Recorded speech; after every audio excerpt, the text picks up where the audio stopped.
Ya baik, Assalamualaikum warahmatullahi wabarakatuh. Selamat datang, jumpa lagi bersama saya dengan channel ini, channel yang selalu memberikan informasi dan updatean terbaru dari sirkuit Mandalika buat teman-teman semuanya, dan bagaimana kondisi dari sirkuit Mandalika dan kawasan zona ekonomi khusus KK Mandalika. Ya, sebelum lanjut di video kali ini, sebelumnya kita doakan buat teman-teman semuanya yang telah bergabung dengan channel ini, semoga sehat selalu, dilancarkan segala rezekinya dan dimudahkan segala urusannya oleh Allah Subhanahu wa Ta'ala. Amin ya Rabbal Alamin.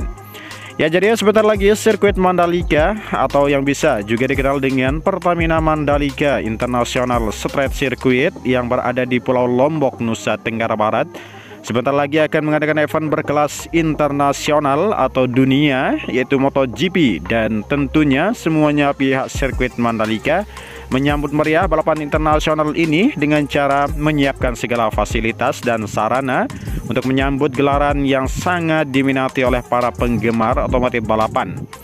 Dan kemarin sirkuit Mandalika juga sudah berupaya mendatangkan gelaran-gelaran nasional seperti Seleko Marathon, sepeda listrik, dan gelaran-gelaran lain sebagainya. Dan tentunya itu semua agar masyarakat juga bisa melihat langsung dan menikmati secara langsung dari aspal dari sirkuit Mandalika ini. Dan fasilitas seperti tribun penonton, parkir, dan sebagainya itu semua sudah dilakukan, sehingga tidak ada kendala seperti di tahun kemarin gelaran MotoGP Mandalika di tahun 2022 lalu. Sebagian parkir belum dicor atau dibeton ya, namun saat ini semuanya area parkir sudah bisa menampung sejumlah kendaraan penonton yang langsung melihat event internasional Mandalika ini. Dan begitu juga dengan jalan bypass Provinsi Mandalika sudah bisa digunakan 2 lajur. Dan sehingga para investor dan para pengunjung tidak lagi ada kemacetan seperti di tahun kemarin. Ya, jadi Direktur Pemasaran dan Program Pariwisata PT Aviasi Pariwisata Indonesia Persero atau Injourney Maya Watono percaya diri ajang MotoGP di sirkuit Mandalika tahun ini tidak akan mencatatkan kerugian seperti tahun lalu. MotoGP di sirkuit Mandalika tahun ini akan dihelat pada 13 sampai dengan 15 Oktober nanti. Ajang MotoGP di sirkuit Mandalika tahun 2022 lalu mencatatkan kerugian 50 miliar rupiah. Dan tahun ini Injourney menggandeng co-promotor di antara Promosindo dalam menyelenggarakan MotoGP. Maya mengatakan banyak evaluasi yang sudah dilakukan. Kami sudah melakukan semuanya, semua evaluasi, sehingga 50 miliar itu akan kami tutup karena secara bisnis model kita sebagai korporasi ya harus punya akuntabilitas good government, atau kata Maya saat ditemui di Sarinah, Jakarta kemarin. Ya, Maya mengatakan Injourney masih punya waktu menyiapkan ajang balap MotoGP sampai Oktober nanti. Agar tak rugi lagi, pihaknya juga sudah menyiapkan strategi komersial, termasuk bagaimana tagging yang baik hingga sponsorship yang menguntungkan bagi Mandalika. Ya, poin itu pasti ada di awal karena kita belajar. Mungkin kita punya knowledge itu di awal, jadi ada transfer knowledge, kata dia. Maya menggarisbawahi ajang MotoGP di Indonesia tidak bisa dilihat dari sisi untung rugi saja, karena dampak ekonomi bagi masyarakat sekitar merupakan sebuah hal yang nyata.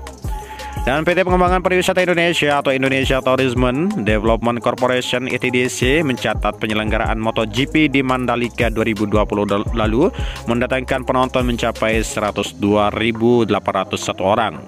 Dan serapan tenaga kerja 4.600, estimasi belanja penonton 545,22 miliar rupiah, dan perputaran uang penonton 697,88 miliar rupiah. Ya, dan sebelumnya Direktur Utama Injourney Doni Oskaria mengatakan pihaknya akan memaksimalkan sponsorship di MotoGP tahun ini pada tahun 2023. Dan MotoGP ini sudah kita hitung dan kita punya gap sekitar 50 miliar. Ini yang sebenarnya kami carikan bagaimana kita mendapatkan tambahan sponsorship untuk menutupi gap ini, kata Doni. Ya, dengan sebanyak 19 pembalap Indonesia siap bersaing di panggung balap motor Asia Racing Championship atau ARRC ya 2023 putaran keempat yang perdana digelar di sirkuit internasional Mandalika pada 11 sampai dengan 13 Agustus nanti. Deputi Wakil Ketua Umum Olahraga Sepeda Motor Ikatan Motor Indonesia atau IMI, Edi Saputra mengatakan keikutan sertaan balasan pembalap nasional di ajang balap kelas internasional tersebut diharapkan dapat memupuk kepercayaan diri talenta balap Indonesia hingga bisa naik menuju kelas balap yang lebih bergengsi seperti World Superbike dan MotoGP. Ini adalah sebagai ajang untuk bisa memberikan pengalaman baru bagi pembalap muda untuk berpartisipasi di tingkat internasional, kata Dedi saat dijumpai di Jakarta. Ya, adapun ARRC ya kembali hadir di Indonesia setelah terakhir diselenggarakan pada tahun 2018. ARRC 2023 sendiri akan bagi menjadi 4 kelas, yaitu Asia Superbike ya atau 1000 cc, ASB 1000 Super Sport 600 cc dan SS 600 Asia Production 250 cc, AP 250 dan Underbone 105 cc atau EB 150. Dengan kerjasama yang sudah ditetapkan agar ARRC tetap bergulir di sirkuit Mandalika hingga setidaknya tahun 2025 ya. Dan Direktur Pemasaran dan Program Pariwisata Injoni Maya Watono berharap ajang tersebut bisa senada dengan pengembangan talenta balap nasional serta semakin kuatnya ekosistem pariwisata berbasis sportainment ya di kawasan Mandalika yang bisa menggerakkan roda ekonomi daerah di Nusa Tenggara Barat ini. Dan event seperti ini menjadi upaya untuk terus menghidupkan keikatan Mandalika yang pada akhirnya akan memberikan multifilar efek terhadap ekonomi lokal di kawasan keikatan Mandalika seperti akomodasi, transportasi, UMKM, penyediaan lapangan kerja dan sebagainya, kata Maya.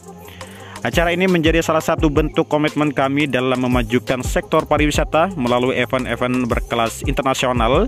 Kejuaraan ARRC 2023 akan memberikan pengalaman luar biasa bagi para penonton dan juga dapat mengenalkan kawasan The Mandalika sebagai destinasi wisata olahraga yang sangat menarik. Imbuh Direktur Operasi TDC Troy Reza Waroka. Ya, dua pembalap Yamaha Racing Indonesia, tim yaitu Andi Muhammad Fadli dan Muhammad Fairozi menargetkan kemenangan di kelas balap yang mereka masing-masing ikuti pada Asia Racing Championship perdana di sirkuit internasional Mandalika.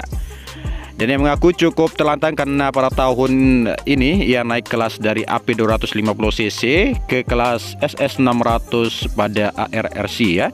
Dan setelah naik kelas 600cc memang sedikit sulit karena karakter powernya bila dibandingkan dengan AP 250cc sangat berbeda. Dan saya ada kendali di stop dan masih kurang tahu bagaimana cara yang paling maksimal untuk mengendarai Yamaha R6 ini, kata pembalap kelahiran Makassar itu saat ditemui di Jakarta. Yang namun juara AP 250cc ARRC 2022 itu mengatakan dirinya sudah melakukan persiapan dengan matang dengan motor terbarunya baik secara mandiri bersama tim maupun secara langsung di sirkuit Mandalika. Ia pun mengaku optimistis untuk mengulangi prestasinya di kelas terbaru pada ARRC musim ini. Ya, persiapan baik untuk fisik dan mental sudah oke dan saya optimis ingin menjadi juara balapan kali ini. Apalagi Mandalika sebagai tuan rumahnya, saya ingin menjadi juara untuk Indonesia.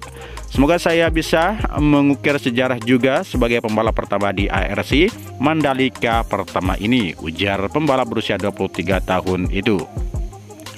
Ya, memiliki semangat yang sama, Rozi yang akan balap di kelas AP 250cc mengatakan sudah sangat siap untuk menghadapi ARRC 2023 yang memasuki putaran keempat di sirkuit yang terletak di Lombok Tengah, Nusa Tenggara Barat itu.